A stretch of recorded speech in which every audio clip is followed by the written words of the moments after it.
कहानी की शुरुआत में हमें एक आर्कियोलॉजिस्ट को दिखाया जाता है जिसका नाम हॉपर है। हॉपर पिछले कई सालों से उन हिप्पीज को ढूंढने की कोशिश कर रहा है जो 1970 में फाउंटेन ऑफ यूथ को ढूंढने के लिए गए थे, और वो किसी भी कीमत पर उन लोगों को ढूंढना चाहता है। उसके साथ उसके 2 असिस्टेंट भी होते हैं, जिसमें से लड़की का नाम जैकी और लड़के का नाम टाइलर है। और अब हॉपर जंगल के कुछ हिस्से में पहुंच जाता है जहां पर उसे हिप्पी की वैन मिलती है जो कि फाउंटेन ऑफ यूथ की तलाश में गए थे। वैन में कोई नहीं होता।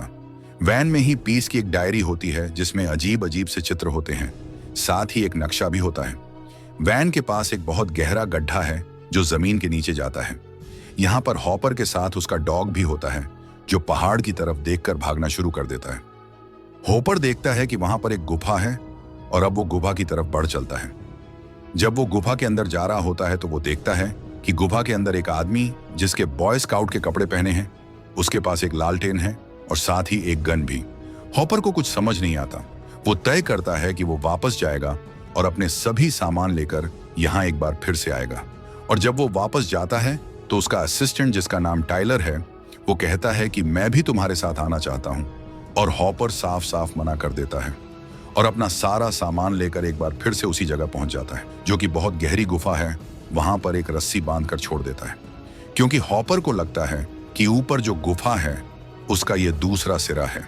अगर वो ऊपर गुफा में जाता है जहां पर उसने बॉय को देखा था और खो जाता है, तो हो सकता है कि वो यहीं से बाहर निकल आए। और अब वो ऊपर पहुंच जाता है। वो हैरान होता है कि एक दिन पहले जहां उसने बॉय को देखा था, अब भी वो वहीं पर होता है। इसके बाद हॉपर गुफा के अंदर जाता है। थोड़ा सा अंदर जाने के बाद उसे एक इनविजिबल नमी वाली दीवार महसूस होती है। हॉपर उस दीवार के बाहर जाता है और अब वो कैव बॉय चलना शुरू कर देता है। वो अंदर चला जाता है। हॉपर देखता है कि वहां पर रोशनी ब्लिंक कर रही है, जिसे देखकर वो हैरान होता है और वो जल्द से जल्द कैव बॉय तक पहुंचना चाहता है। इसलिए वो आगे बढ़ता है, लेकिन गलती से गिर जाता है। वही हमें हॉपर के असिस्टेंट को दिखाया जाता है जिनका नाम टाइलर और जैकी है। वो हॉपर के लिए परेशान होते हैं क्योंकि पिछले 2 दिनों से वो गायब है। ये दोनों फैसला करते हैं कि ये भी उसी साइड पर जाएंगे, पर इनके पास गाड़ी नहीं होती। फिर जैकी टाइलर से कहती है कि तुम्हारी गर्लफ्रेंड के पास गाड़ी है, तुम्हें उससे मदद मांगनी चाहिए। टाइलर अपनी गर्लफ्रेंड के पास जाता है और उसे कहता है कि हमें तुम्हारी गाड़ी चाहिए। वो भी उनके साथ चलने के लिए तैयार हो जाती है और वो अपने साथ अपने भाई बहन को भी लेकर आती है। और अब वे पांचों के पांचों उस जगह पहुंच जाते हैं जहां पर हॉपर आए थे। हॉपर की गाड़ी वहां पर होती है, साथ ही इन्हें वहां पर ही पीस की गाड़ी भी दिखती है और वो डायरी भी जो हॉपर ने भी देखी थी। अभी देखते हैं कि गाड़ी के पास एक बहुत ही गहरा गड्ढा है, यानी कि एक तरह की सुरंग है जिसमें रस्सी भी है। ये वही रस्सी है जो हॉपर ने यहां पर डाली थी। और टाइलर जब रस्सी को ध्यान से देखता है तो कहता है कि ये हॉपर की रस्सी नहीं हो सकती, क्योंकि ये बहुत पुरानी रस्सी है। और अभी तय करते हैं कि सब के सब ये गुफा के अंदर जाएंगे। पर यहाँ पर टाइलर की गर्लफ्रेंड का जो भाई होता है जिसका नाम फरबी है, वो बाहर ही रुक जाता है, क्योंकि एक ना एक को बाहर रुकना होगा ताकि मुसीबत आने पर वो मदद लेकर आ सके। अभी चारों के चारों गुफा के नीचे उतरते हैं। नीचे उतरते हुए इन्हें हवा में नमी की एक दीवार महसूस होती है, जिस तरह ऐसी हॉपर को हुई थी, लेकिन किसी तरह से सब के सब नीचे उतर जाते हैं। वहीं दूसरी तरफ हॉपर को दिखाया जाता है जो इसी गुफा के अंदर है। हालांकि वो गुफा के दूसरे रास्ते से अंदर आया होता है, और जब वो आगे बढ़ रहा होता है तभी उसे किसी के चिल्लाने की आवाज आती है। साथ ही उसे गन शॉट की आवाज आती है, जिससे वो डर जाता है। वो गुफा के बाहर भागता है और जब वो गुफा के बाहर आता है तो वहां पर अंधेरा हो गया होता है। अंधेरा देखकर वो हैरान होता है, क्योंकि अभी कुछ ही घंटे पहले वो गुफा के अंदर आया था। अब वो अपनी गाड़ी के पास जाता है, जहां वो देखकर हैरान होता है कि उसकी गाड़ी को बहुत सारी लताओं ने घेर लिया है, जैसे कई सालों से गाड़ी यहीं पर खड़ी हो। हॉपर को कुछ समझ नहीं आता कि यहां पर क्या हुआ। वो अपनी गाड़ी को स्टार्ट करने की कोशिश करता है, लेकिन इसका कोई फायदा नहीं होता। उसकी गाड़ी स्टार्ट नहीं होती। तब वो देखता है कि सामने और गाड़ी है जो उसी की गाड़ी की तरह लताओं से लिपटी हुई है। ये वही गाड़ी है जिसमें जैकी टाइलर, टाइलर की गर्लफ्रेंड और उसके भाई बहन यहां पर आए थे। हॉपर उस गाड़ी के पास जाता है, गाड़ी के अंदर झांकता है, जहां पर वो देखता है कि जैकी का बैग है जो कि उसकी असिस्टेंट है। हॉपर को लगता है कि ये उसके मन का भ्रम है, इसलिए वो इस बात पर ज्यादा ध्यान नहीं देता और एक बार फिर से गुफा के अंदर आ जाता है। वही हमें जैकी को दिखाया जाता है जो अपने सभी साथियों के साथ गुफा के अंदर होती है। तभी उन्हें चिल्लाने की आवाज सुनाई देती है। जैसी आवाज हॉपर को सुनाई दी थी और इस आवाज से सब के सब डर जाते हैं। तय करते हैं कि इस गुफा से बाहर निकल जाएंगे और अब जैकी रस्सी से ऊपर चढ़ने की कोशिश करती है, लेकिन जल्द ही रस्सी टूट जाती है।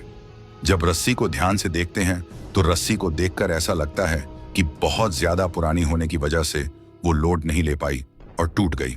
अब इनके पास कोई चारा नहीं होता, इसलिए रेडियो से बाहर फर्बी को कांटेक्ट करते हैं, लेकिन उल्टा फर्बी की आवाज आती है जो इनसे मदद मांगता है। ये उसकी आवाज सुनकर डर जाते हैं और अब इनके पास अंदर जाने के अलावा कोई भी रास्ता नहीं है। ये सब दूसरा रास्ता ढूंढने के लिए आगे बढ़ते हैं। ये देखते हैं कि एक जगह पर रोशनी कम और ज्यादा हो रही होती है। ये उसी तरह की रोशनी होती है जिस तरह की हॉपर को दिखी थी। वहां पर इन्हें फर्बी भी दिखता है जिसकी अब मौत हो चुकी है। ये फर्बी को देखकर हैरान होते हैं क्योंकि उसे गुफा से अंधेरे से बहुत डर लगता था और अगर डरता था तो अंदर क्यों आया। अब ये फर्बी के रिकॉर्डेड फुटेज को देखते हैं जिससे पता चलता है कि फर्बी कई दिनों तक बाहर था। हालांकि अंदर आए हुए अभी कुछ ही मिनट हुए, लेकिन फर्बी की रिकॉर्डिंग से पता चलता है कि बाहर कई दिन बीत चुके थे। फर्बी बहुत ज्यादा भूखा था, इसलिए उसने तय किया कि वो इन सबको अंदर ढूंढने के लिए आएगा। वो उस रस्सी के सहारे जो हॉपर ने ऊपर डाली थी गुफा के अंदर आने की कोशिश कर रहा था, लेकिन तभी रस्सी टूट गई जिस वजह से फर्बी नीचे गिरकर जख्मी हो गया। जिसके बाद रेडियो से उसने मदद मांगी, लेकिन उसकी आवाज किसी ने सुन ली। जो अजीब सी भाषा बोलता था वो फर्बी के पास आया और उसने फर्बी को मार दिया। फर्बी के वीडियो से पता चलता है कि गाड़ी के अंदर जो डायरी थी उसके हिसाब से फाउंटेन ऑफ यूथ के पानी से किसी भी मरे हुए इंसान को जिंदा किया जा सकता है। किसी भी तरह के जख्मों को, घाव को ठीक किया जा सकता है। जो फाउंटेन ऑफ यूथ इसी गुफा के अंदर है और इन्हें पता है कि यहां पर जान का खतरा है। ये फर्बी की तरह अपनी जान नहीं गंवाना चाहते, इसलिए जल्द से जल्द सब के सब यहां से निकलना चाहते हैं। टाइलर की गर्लफ्रेंड तय करती है कि वो ऊपर जाएगी, वहां से वो रस्सी नीचे फेंकेगी ताकि सब के सब नीचे आ जाएं। वो चट्टानों से ऊपर चढ़ती है और जैसे जैसे ऊपर जाती है ऑक्सीजन कम होना शुरू हो जाता है। किसी तरह से वो इस गुफा से बाहर निकालती है और जब वो बाहर का नजारा देखती है तो पूरी तरह से हैरान हो जाती है।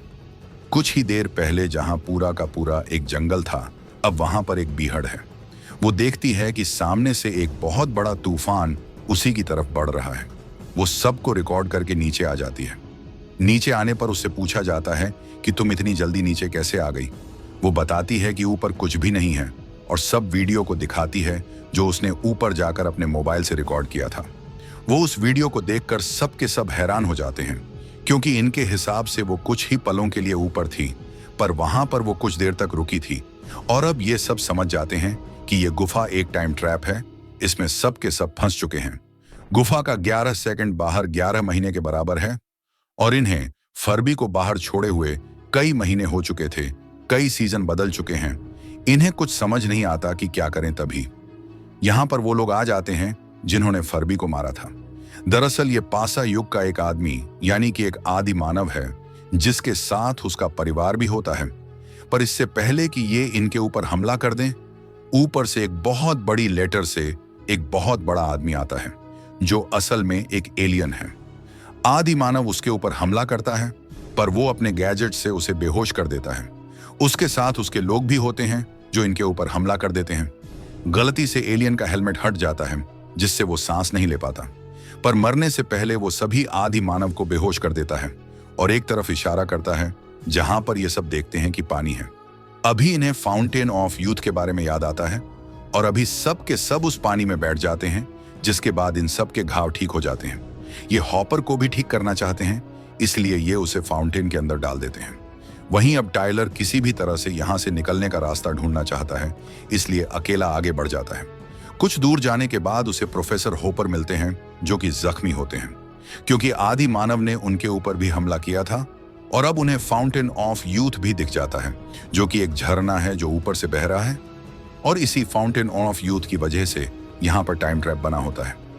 फाउंटेन ऑफ यूथ के आसपास इन्हें बहुत सारे लोग भी दिखते हैं, जिसमें एक छोटी बच्ची भी होती है जो असल में हॉपर की बहन है, जो 40 साल पहले यहाँ पर अपने परिवार के साथ आई थी और कभी वापस नहीं लौटी।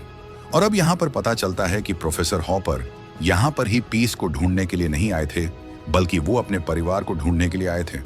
और अब भी सब के सब फाउंटेन के आसपास इसलिए होते हैं क्योंकि फाउंटेन के पास का वक्त सबसे ज्यादा स्लो होता है। दरअसल कहानी की शुरुआत में जिसका बॉय को हॉपर ने बाहर से देखा था, असल में वो अंदर मूव हो रहा था, लेकिन अंदर का वक्त बहुत ज्यादा स्लो होता है। सीधे बाहर से हॉपर को ऐसा लगता है कि का बॉय वहां पर एक दिन से खड़ा है, पर जब वो नमी वाली बॉल के अंदर आता है तो का बॉय का और उसका वक्त सेम हो जाता है। इसीलिए वो उसे चलता हुआ दिखता है, जो चलते हुए अंदर की तरफ बढ़ जाता है। और यहाँ फाउंटेन के पास जो पिछले कई 100 सालों में लोग मरे थे, अब भी वो फाउंटेन के पास होते हैं, क्योंकि वहां का वक्त गुफा के बाकी हिस्सों से बहुत ज्यादा स्लो है। यानी कि गुफा के बाकी हिस्सों में अगर 1 मिनट बीतेगा तो शायद फाउंटेन के पास कई 100 साल बीत जाए और बाहर कई 1000 साल। टाइलर, जिससे पूरा सच पता चल चुका है, वो हॉपर की सिस्टर को वहां से बचाकर लाना चाहता है, पर हॉपर उसे मना कर देता है और कहता है कि अगर तुम फाउंटेन के पास गए तो तुम भी उस ट्रैप में फंस जाओगे जहां पर सब के सब फंस चुके हैं। वहां पर कुछ स्पेनिशर्स भी होते हैं जो आदि मानव से लड़ रहे होते हैं, क्योंकि वो इस फाउंटेन ऑफ यूथ को कंट्रोल करना चाहते थे। लेकिन अब वहां पर सब के सब फंस चुके हैं और कहता है कि तुम्हें यहां से जाना होगा, सबको बचाना होगा, मैं तुम्हारे साथ नहीं जा सकता क्योंकि मरने वाला हूं। और अब टाइलर को उसकी बात माननी पड़ती है। वही एक आदिवासी बच्ची को दिखाया जाता है जो फाउंटेन ऑफ यूथ के पानी से अपने सभी लोगों को जिंदा कर देती है। ये सब के सब उस लैडर से ऊपर जाना चाहते हैं जो कि एलियन थी। टाइलर की गर्लफ्रेंड सबसे ऊपर होती है, तभी देखती है कि ऊपर सतह पर एक तरल पदार्थ आ गया है और वहां पर एक एलियन का हाथ भी होता है, जिससे वो डर जाती है और जल्द ही उसे समझ में आ जाता है कि एलियन उनकी मदद करना चाहते हैं। और इससे पहले कि एलियंस तक वो पहुंचे, नीचे आदि मानव आ जाते हैं जो इनके इलेक्ट्रिक लैडर को ऑफ कर देते हैं, जिससे अब सब के सब नीचे गिरने लगते हैं। ऊपर से एलियंस को ये सब कुछ बहुत स्लो मोशन में दिख रहा होता है। ऐसा लगता है कि समय रुक गया। ये ठीक उसी तरह से होता है जिस तरह से हॉपर को बॉय गुफा के अंदर दिख रहा था, जो पूरी तरह से रुका हुआ था और गुफा के अंदर के वक्त के हिसाब से वो चल रहा था। और अब इससे पहले कि सब के सब नीचे गिरते, जहां पर आदि मानव इन्हें मारना चाहते थे, एलियंस टाइलर की गर्लफ्रेंड को ऊपर खींच लेते हैं, जिसके बाद टाइलर की गर्लफ्रेंड नीचे आती है और वो अपने सभी साथियों को, यहां तक कि अपने छोटे भाई को, हॉपर के पूरे परिवार को रस्सी से खींचकर ऊपर ले जाती है। कुछ देर बाद सबको होश आता है, सब के सब पानी के अंदर होते हैं। यहाँ पर हॉपर के पूरे परिवार को दिखाया जाता है। हॉपर अपनी मॉम को, अपनी बहन को पाकर बहुत खुश होता है, लेकिन उसकी मॉम से भी उसकी उम्र ज्यादा है, क्योंकि वो इंसानों की दुनिया में था जहां पर वक्त की रफ्तार बहुत तेज थी और उसका परिवार उस गुफा में 40 साल पहले फंस गया था, जहां पर वक्त की रफ्तार बहुत कम थी। इसलिए अब भी उनकी उम्र उतनी ही होती है। यहाँ पर ये सब के सब फाउंटेन के पानी से ठीक हो गए होते हैं, यहाँ तक कि फर्बी भी अब जिंदा हो चुका है। टाइलर कहता है कि हम सब के सब स्पेस स्टेशन में हैं, जहां से ये अर्थ को देखते हैं और उनके चारों तरफ एलियंस होते हैं। ये हो सकता है कि एलियंस न हो, बल्कि भविष्य के इंसान हैं, क्योंकि गुफा में रहने के बाद बाहर की दुनिया में हजारों साल बीत चुके हैं और ये भविष्य की दुनिया है। इसी के साथ ये फिल्म, ये कहानी यहीं पर खत्म हो जाती है। उम्मीद करते हैं कि ये कहानी आपको पसंद आई होगी।